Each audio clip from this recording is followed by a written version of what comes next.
This video will cover Unknown Angles Topic 3, Parallel Lines Cut by a Transversal, and determining if lines are parallel given angles. So this first part we're just going to talk about identifying angles on parallel lines that are cut by a transversal. The first set of angles that we're going to look at are interior angles. Interior meaning in between the parallel lines. So here we would consider angle 3, 4, 5, and 6 as interior angles. On the right side, we're looking at exterior angles, meaning outside of the parallel lines. So here we would consider angle 1, 2, 7, and 8 as exterior angles. Here we have the alternate interior angles. These are angles that are formed out of a Z. So if we look at our parallel lines and we can make a Z, then we know that we have alternate interior angles. So one pair is angle 3 and angle 6, and another pair is angle 4 and 5. Here we see a backward Z.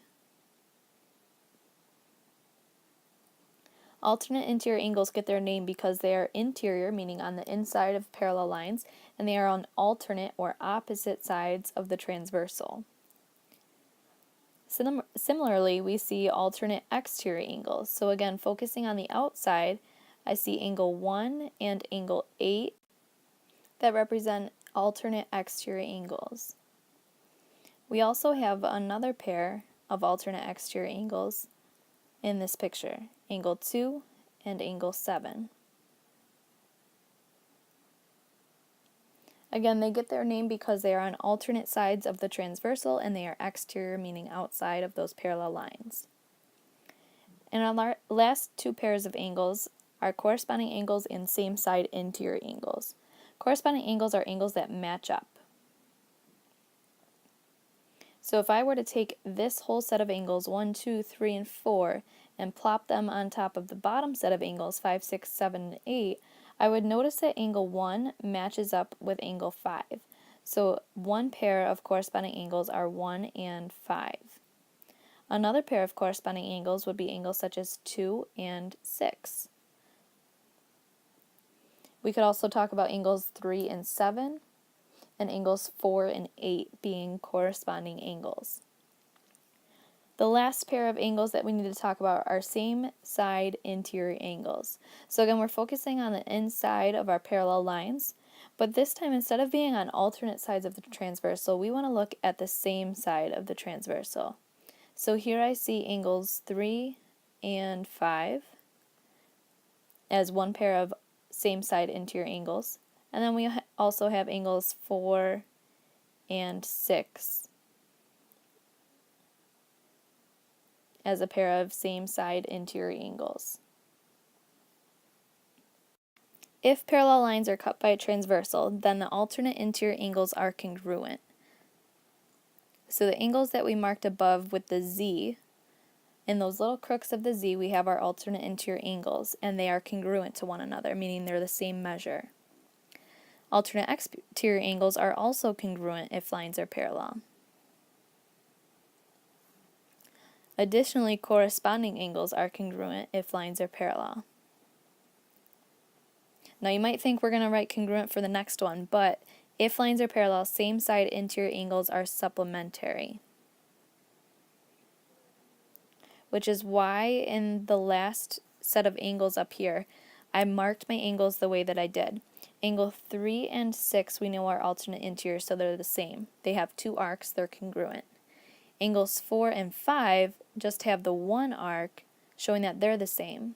But this also tells us that these two, 3 and 5, are supplementary because they do not have the same arc marks, and they are same side interior. We can also look at this theorem down here at the bottom. It's the converse of what we just did here in the bullets. It says if two lines are cut by a transversal and special pairs of angles are congruent or supplementary, then the lines are parallel. So if we know that we have congruent alternate interior angles, then we can assume that the lines are parallel. Now we're going to look at a few examples, two of which we are given lines that are parallel, and then the third one down here at the bottom, we are asked to determine if the lines are parallel by justifying our answer. So here in number 8 it says if AB is parallel to CD. So first off we want to mark parallel. We show it by these little arrows on top of the line. Determine the name of the angle relationship and find the measure of angle AGE. So here I have angle AGE is 3x plus 5 and angle CHG is 4x minus 22. So in order to determine the name of the angle relationship, we can think back to the 4 types of angles that we had: alternate interior, alternate exterior, corresponding, or same side interior. If I look at these, I notice that one is on the inside of my parallel lines, this one, and I see one that's on the outside of my parallel lines. So I'm not going to talk about interior or exterior whatsoever, which means that I'm left with the one and only choice that does not include those words: corresponding.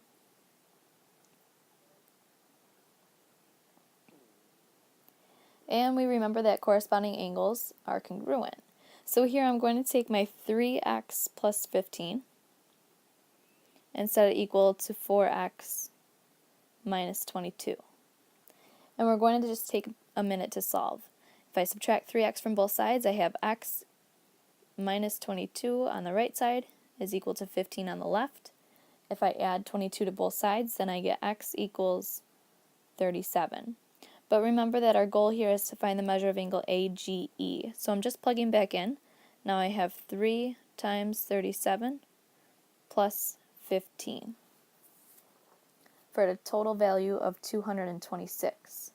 So the measure of angle AGE is 226 degrees.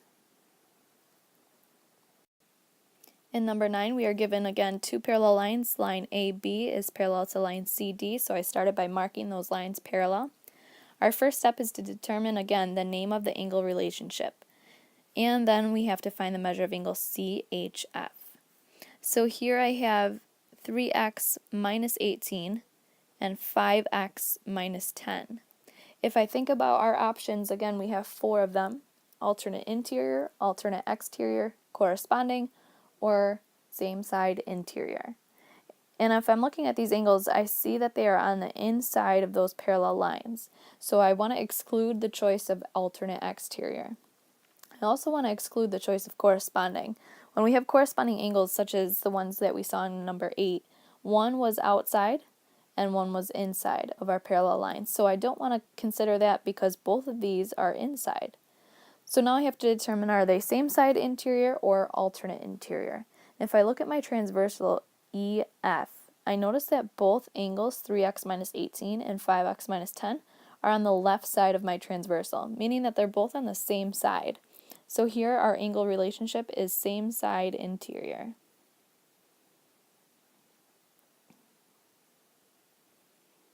And we know that they add up to 180 degrees. So I have 3x minus 18 plus 5x minus 10 equals 180. Take a minute to solve this on your own. Pause the video while you do it and come back to check your answer for x. You should have found that x is 26.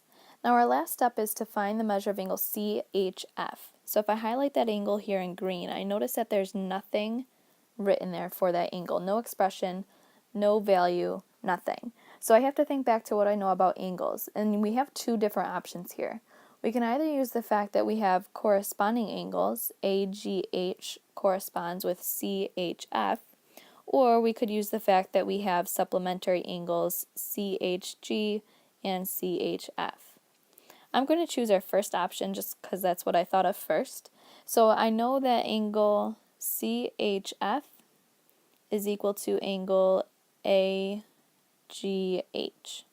So angle CHF is the same as 3 times 26 minus 18. So here we have 78 minus 18, giving us a value of 60 degrees. So the measure of angle CHF is 60 degrees. In our next problem, we're looking at, I don't know why that came down with it. In number 10, we're looking at determining if lines are parallel. So we're given some relationship between angles, and we have to determine if the lines are parallel based off of that. So here I see 3 different angles labeled. I have angle CHF as 31 degrees, angle AGH as 5x minus 9, and angle GHD as 3x plus 7. So I see a couple different things happening here. I notice that I have some corresponding angles. This is the third time that we've seen corresponding angles just on this one piece of paper. So here those angles match up, which means that the measure of angle AGH is also 31 because it's the same as angle CHF. So we're going to take that step and solve for x there. So I have 5x minus 9 equals 31. 5x equals 40. So then x is 8. Which means that I can now determine if the lines are parallel by plugging x in to see if my angles AGH and DHG have some relationship between them. If I look at them just to see what should happen between them, I notice I have a z going on, where the crooks of that z encompass those two angles. So in the end, ideally, I want them to be congruent. I'm not just going to assume that they're congruent, but I want for them to be congruent. I want to be able to plug in x into both of them and have them both turn out to be the same value. So that's exactly what we're going to do now. I have 5 times 8 minus 9, equal sign with a question mark because I don't know if it's going to be true, equal sign question mark, 3 times 8 plus 7. So I'm going to solve the left side. I have 5 times 8 to give me 40. Take away 9 is 31. Equal sign question mark. 3 times 8 is 24. Plus 7 is 31. So here, both of these angles came out to be 31 degrees. So we have to justify our response and state whether or not the lines are parallel. So because both of them came out to be 31 degrees, and based on their positioning in this picture, the lines must be parallel because the alternate interior angles are congruent. So I'm going to say yes, AB is parallel to CD because the alternate interior angles are congruent. In number 11, we have another similar situation where we're asked to determine if lines are parallel. And again, we're asked to explain our reasoning.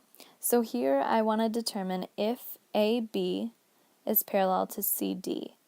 My first step when I see parallel lines or potential parallel lines, I always try to look for a z because it's the most common figure that we can find to help us find angles congruent. And remember, a z would give us alternate interior angles. So if I can find angle ABD right here, if I can find that that is congruent to angle CDB right here, then my lines must be parallel because remember, in a z we have alternate interior angles that are congruent. So the first step I'm going to take is find this angle, we'll call it y. I have a triangle here on the left side, triangle ABD. So I'm going to first add those three angles to 180 because remember, in a triangle, angles sum to 180 degrees. So I have 93 plus 43 plus y equals 180. 93 and 43 sum to 136 plus y equals 180. Subtracting gives me y equals 44. So I'm just going to fill that in, 44 degrees. So hopefully in the end, this angle down here by D, angle BDC, ends up being 44. If not, then my lines are not parallel. But we're going to do the work so we can find out whether or not it's true. So my next step is to take the other triangle, the other angles in this triangle, and see if they, but add them to 180 to find out the value of x. So I have x plus 19 plus 2x plus 6 plus 3x plus 5 equals 180. Okay, so take a minute to solve that for x. Pause the video while you do so and come back to check your value. You should have found that x equals 25. Now don't be discouraged if you're like, oh man, 44 and 25 are not the same, because we're not done. Remember, this angle BDC has a value of x plus 19. So I need to take 25 and add it to 19. 25 and 19, total to 44. So we just found that we have an angle of 44 here and an angle of 44 here. So now in order to determine if the lines are parallel, we just have to say yes, AB is parallel to CD. And now to explain it, we got to think about what kind of angles those were. Remember, we found them in the Z. Following this yellow Z, we have those angles of 44 degrees. And remember, with the Z, we have alternate interior angles that were congruent. So yes, yes, line AB is parallel to line CD because alternate interior angles are congruent. And I just realized I wrote line and I should have been talking about segments because we've got some finite segments here.